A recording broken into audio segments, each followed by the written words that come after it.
Le Burkina Faso a signé et ratifié l'accord cadre de l'Alliance solaire internationale au cours du sommet de New Delhi en Inde auquel a participé le chef de l'État.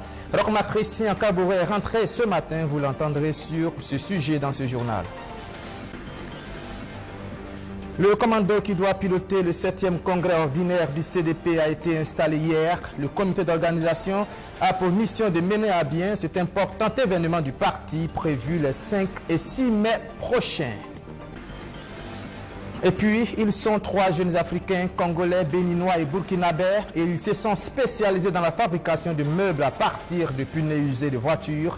Vous verrez leurs œuvres qui allient l'utile à l'agréable. Voilà pour le sommaire de ce 19h30. Madame, Monsieur, bonsoir et bienvenue à cette édition.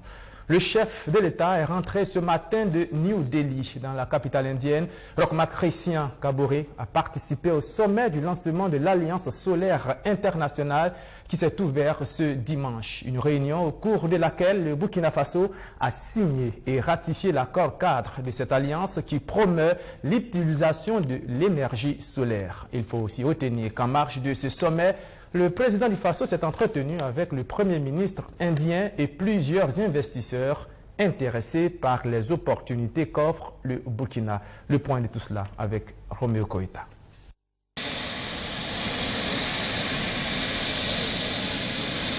Après 2 jours passés à New Delhi, dans la capitale indienne, le président du Faso est de retour à Ouagadougou. Roch-Marc Christian Kaboré revient du sommet de l'Alliance solaire internationale où le Burkina Faso a signé et ratifié l'accord cadre de cette alliance. Je voudrais dire que l'alliance veut être un cadre de coopération, un cadre où, évidemment, entre ceux qui ont des gisements solaires d'une part et ceux qui ont la technologie, nous pouvons faire en sorte non seulement de rechercher les financements nécessaires pour appuyer justement cette transformation nécessaire. C'est pourquoi nous avons dit que si au niveau de l'Alliance nous mettons ensemble nos moyens financiers et nos intelligences, nous pourrons faire en sorte que le secteur solaire soit un véritable vecteur de transformation économique et sociale pour notre pays, tout en luttant également contre les changements climatiques qui sont également je dirais, un fléau important au niveau mondial et dont les répercussions aussi se sentent au niveau national. Ce rendez-vous a été également mis à profit par le président du Faso pour parler coopération. Le Burkina Faso souhaite collaborer avec la République de l'Inde pour réaliser 2 autres centrales solaires de 50 MW chacune. C'est une rencontre qui nous a permis de faire le bilan de la coopération exemplaire qui existe entre nos 2 pays. Et de dégager également des pistes nouvelles dans lesquelles ces coopérations vont se consolider, notamment en ce qui concerne la question de l'énergie solaire, en ce qui concerne les questions relatives à la santé, à la production de produits pharmaceutiques, etc. Roch-Marc Christian Kaboré a aussi rencontré le président Gagné. Entre les 2 chefs d'État, il était question de l'interconnexion électrique entre les 2 pays. Premièrement, c'est la question de l'interconnexion entre le Ghana et le Burkina Faso qui accuse un retard du côté ghanéen de plusieurs mois. Et nous avons eu de longues discussions là-dessus et le Ghana s'est engagé à tout mettre en œuvre pour que d'ici la mi-avril, cette interconnexion de 50 MW puisse être opérationnelle. D'autres projets de coopération ont été abordés, y compris celui du chemin de fer entre le Ghana et le Burkina Faso. Les Burkinabés pourront également s'appuyer sur l'expérience de l'Inde dans le domaine de l'agriculture, notamment en termes de mécanisation, de production et de transformation. Avec ses 1,3 milliard d'habitants, le gouvernement indien a placé la sécurité alimentaire en tête de ses priorités et pourra faire bénéficier le Burkina Faso de ses avancées. Et nous poursuivons avec l'agenda du gouvernement. Le Premier ministre Paul Kabatiba a reçu ce matin le ministre de la Sécurité du Ghana, accompagné de hauts responsables de l'armée et de la police nationale ghanéenne. Albert Kandapa est venu apporter le soutien et la solidarité de son pays au Burkina suite aux attentats terroristes du 2 mars dernier. La lutte contre le terrorisme est une question qui dépasse les frontières et le Ghana entend jouer sa partition, a dit le ministre ghanéen de la sécurité. Voilà, et je vous propose de l'écouter. Il est au micro de Luc Pabelguem.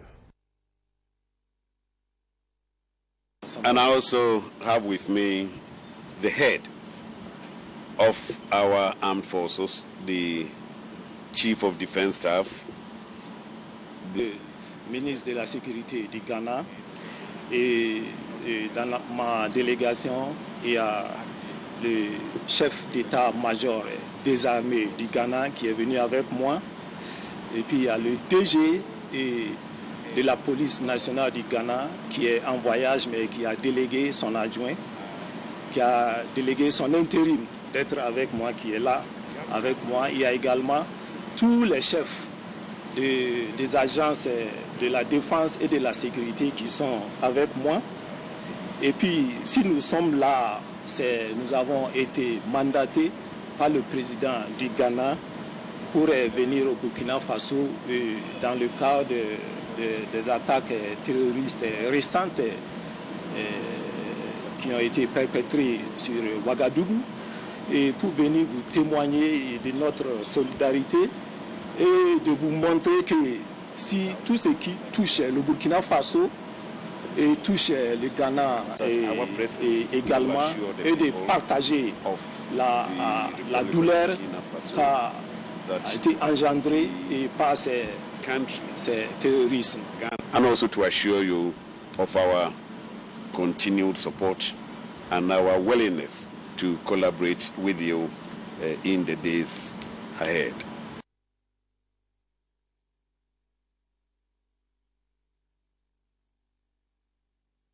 Politique nationale à présent. L'ancien parti au pouvoir a entamé la préparation de son 7e congrès ordinaire prévu les 5 et 6 mai prochains.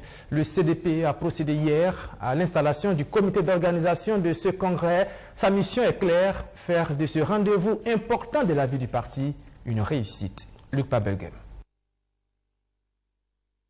Pour son 7e congrès ordinaire, le CDP, le Congrès pour la démocratie et le progrès, affûte ses armes.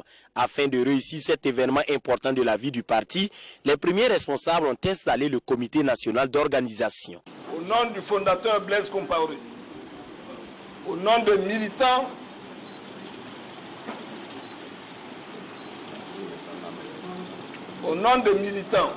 du CDP, je voudrais ici installer le président du comité national d'organisation, Blaise Sawadgo, et l'ensemble de son bureau,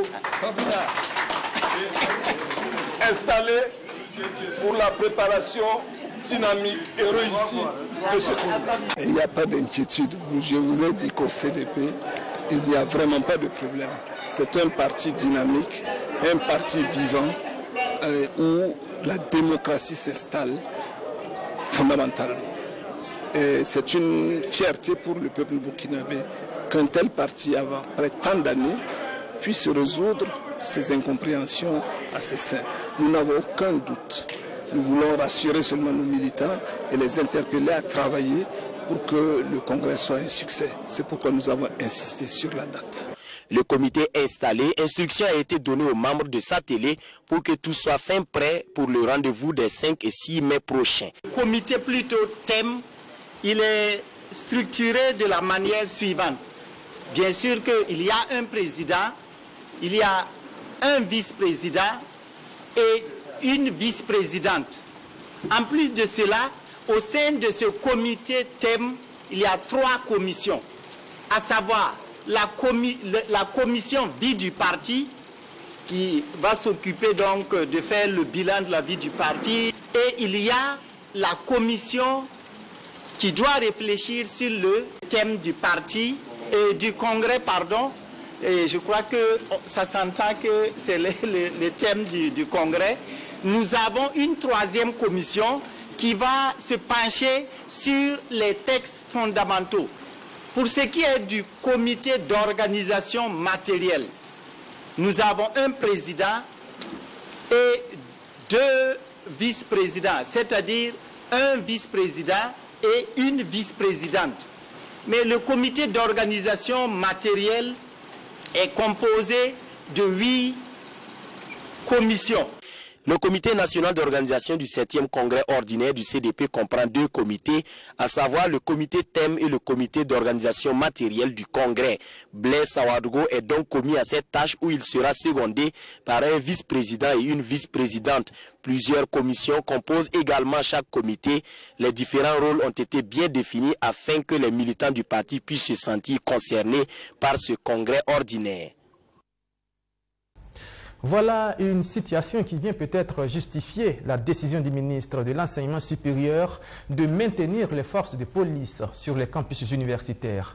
Ce matin, une conférence de presse co-organisée par les 2 syndicats estudiantins que sont l'UNEF et la FESIBF devrait être une tribune pour dénoncer les difficultés liées au système LMD, notamment au département des sciences économiques et gestion. Mais finalement, les choses ne vont pas se passer comme prévu. Natacha Ouedraogo. Il est 10 heures à l'université Ouaga 1, professeur Joseph Kizerbo. Dans quelques minutes, va débuter dans cette salle de l'amphi belge la conférence de presse de l'UNEF, l'Union nationale des étudiants du FASO et la FESIBF, la Fédération estudiantine et scolaire pour l'intégrité au Burkina Faso. Tout semble normal. Mais lorsque le secrétaire général de l'UNEF s'apprête à prendre la parole, il est empêché par un groupe d'étudiants membres de la FESIBF.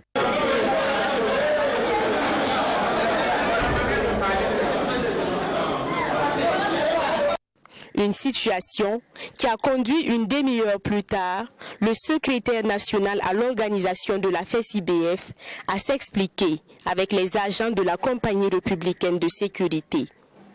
Et ce matin, j'ai vu un responsable de l'UNEF, en la personne des années, le secrétaire à l'information.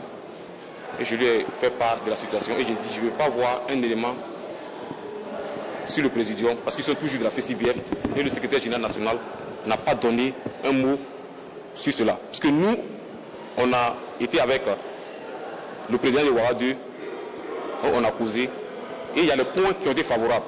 Nous, à la FESIBF, on ne peut pas voir tous les points en même temps. Le marché pour tous, on sait qu'il y a des dépenses, c'est l'économie et d'autres ministères sont rattachés. Et nous avons dit, pour les autres, on va, comme il y a eu un acquis, mais le marché pour tous, on va remettre ça après. Convié au départ par les 2 syndicats d'étudiants, la conférence de presse est finalement animée par l'UNEF seulement, dans une ambiance particulière. La crise, il faut dire, depuis l'instauration du système LMD en 2014, la première promotion LMD étant en fin de cycle, est soucieux de savoir quant à la question du master. Il faut dire que nos autorités administratives sont restées muettes quant à la question du master parce qu'en réalité, on n'avait pas prévu quelque chose pour les étudiants du LMD de la première promotion.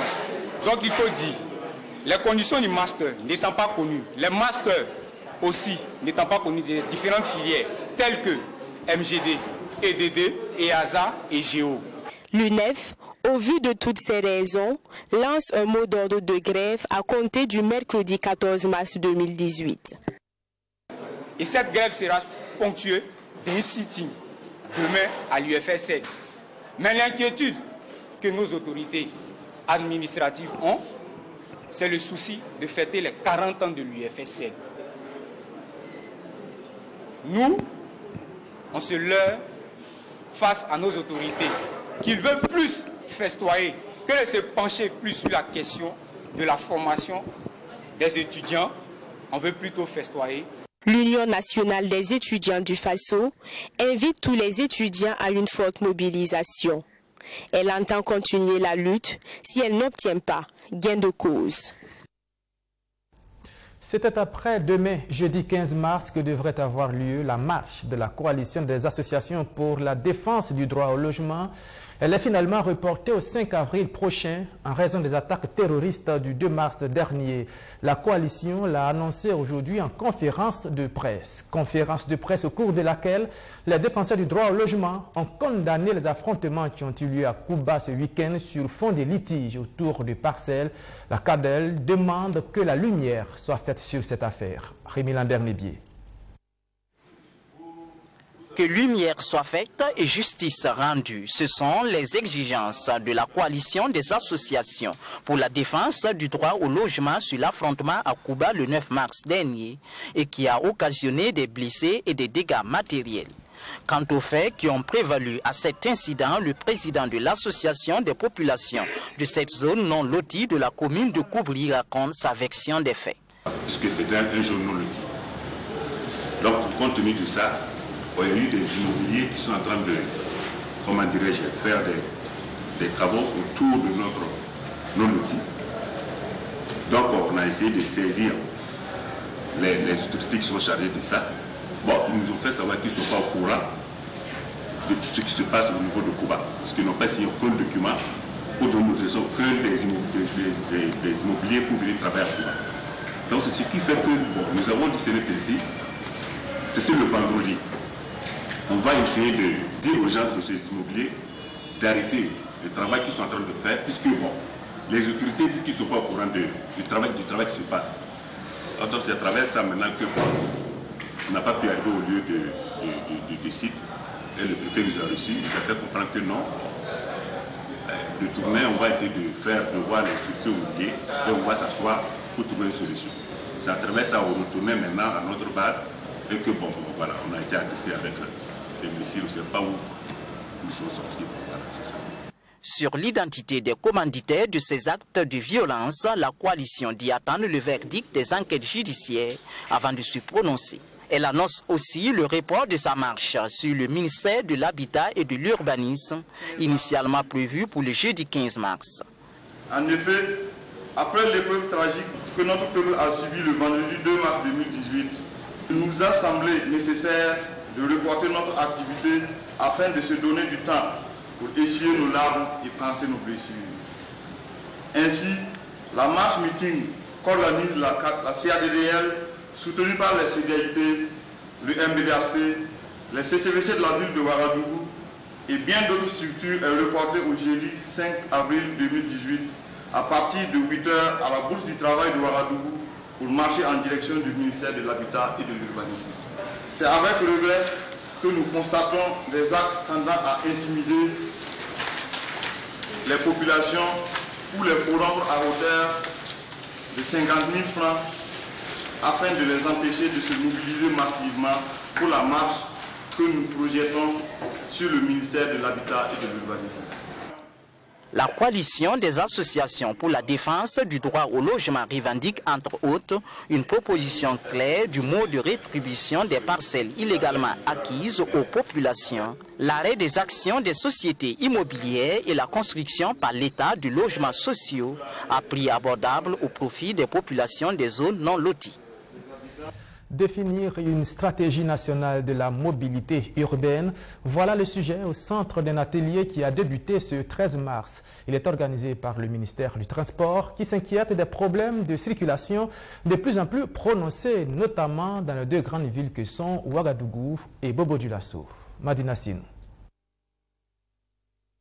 6 millions d'habitants dans les villes de Ouagadougou et de Bobo-Dioulasso. Selon le ministre en charge de la mobilité urbaine, ces populations se déplacent 3,5 fois par jour. Et d'après une étude menée par l'Institut national de la démographie et des statistiques, la population urbaine africaine doublerait d'ici à 2035. Le ministère en charge de la mobilité urbaine veut donc anticiper sur la question de la mobilité au Burkina Faso. En concertation ce 13 mars, les partenaires techniques et financiers du ministère travaillent à élaborer une stratégie nationale de la mobilité urbaine au Burkina Faso.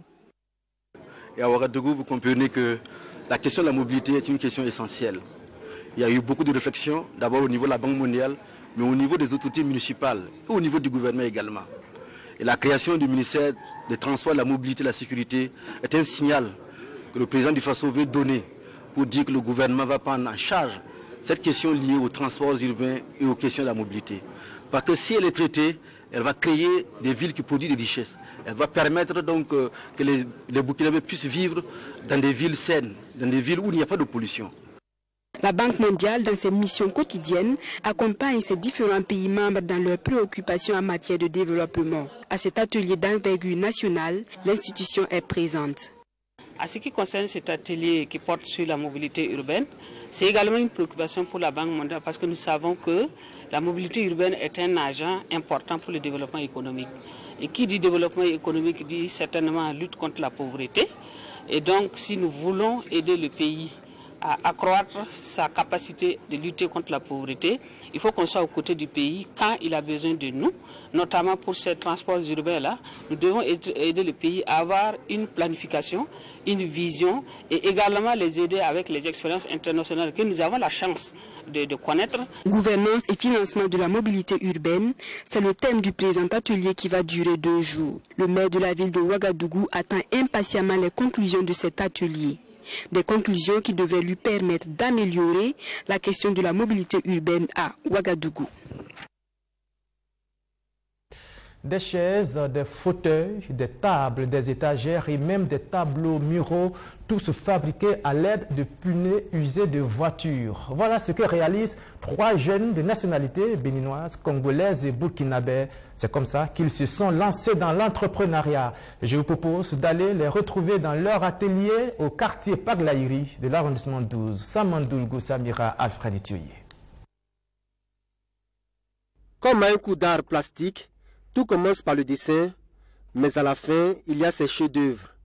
Le beau et l'utilitaire, réunis dans ces meubles confectionnés à base de pneus usés de voitures. Tableaux muraux, chaises, fauteuils, poufs, étagères, divans d'intérieur, tables, c'est le fruit d'une vision panafricaine portée par 3 jeunes burkinabés, congolais et béninois.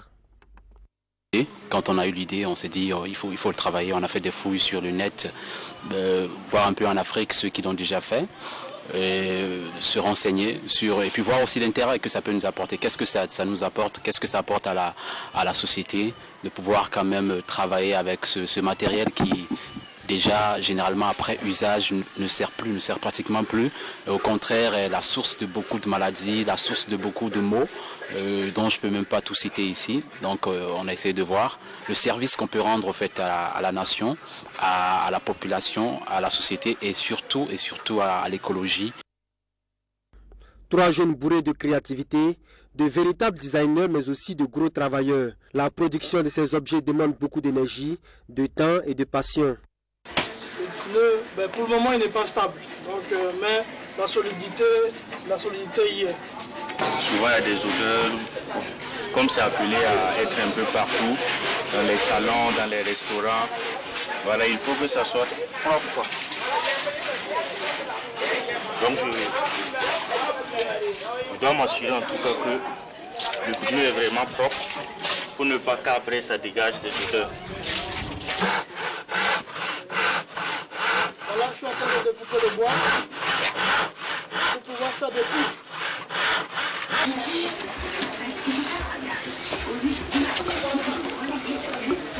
Là, c'est de le découper et de recouvrir la surface. Une petite entreprise même bien organisée, l'esprit d'équipe est la première force. Donc chacun a son rôle. Chacun sait ce qu'il doit faire. Et bon, nous essayons tous ensemble de s'entraider, quoi. Par exemple, lui, il fait un peu avec le bois. C'est lui qui finalise, qui fait la finition. Et l'autre, Ali, lui, il fait les poufs. Voilà, donc bon, chacun a ce qu'il fait. Mais quand on est libre et quand on peut aider aussi, la collaboration, elle se passe très bien. Voilà. En 6 mois d'existence, le label Olympe la cité des muses africaines n'affiche pas une grande santé financière, mais il y a des motifs d'espoir. On a des gens qui est un peu partout, de Fada, de Lumbila, parfois même de Bobo, qui nous appellent pour lancer des commandes. Et actuellement, nous n'avons pas un grand stock. Pourquoi? Parce que justement, beaucoup ne sont pas au courant, on n'a pas une grande visibilité, beaucoup ne savent pas exactement ce que nous faisons et pour quelle fin. Les prix de ces objets d'art varient entre 10 000 et 200 000 francs CFA. À terme, l'objectif de cette jeune entreprise est de débarrasser la ville de Ouagadougou de ses pneus usés et de contribuer par ricochet à la protection de l'environnement.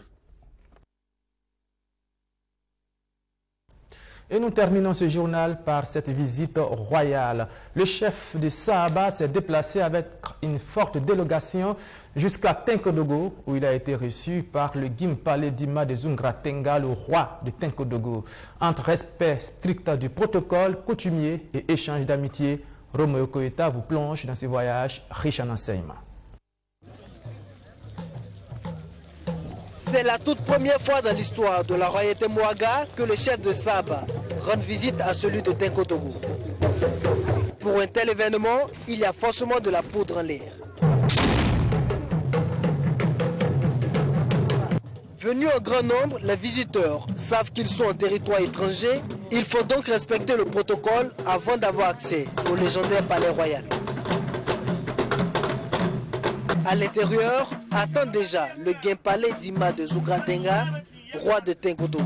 Il est considéré comme le plus grand empereur des Mossé. Jusque-là, les deux rois ne se sont pas encore parlé directement. Ils échangent plutôt par notables interposés. Les visiteurs expliquent le motif de leur présence. Le maître des lieux est enchanté et accepte d'accorder une audience privée à son hôte.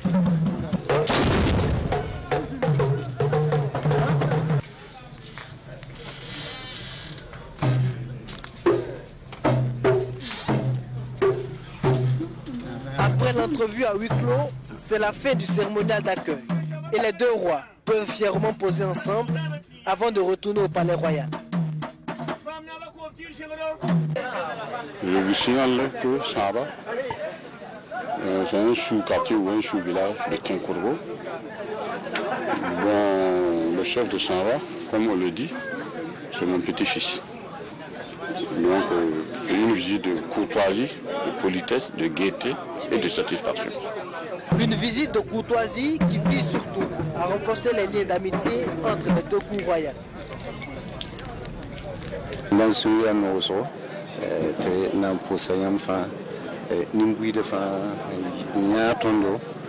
Comme le dit l'adage, si tu ne sais pas d'où tu viens, tu ne peux pas savoir où tu vas. Sur le plan historique, Tenkodogo, c'est chez nos grands-parents. Il était donc nécessaire pour nous de venir honorer le roi de Tenkodogo.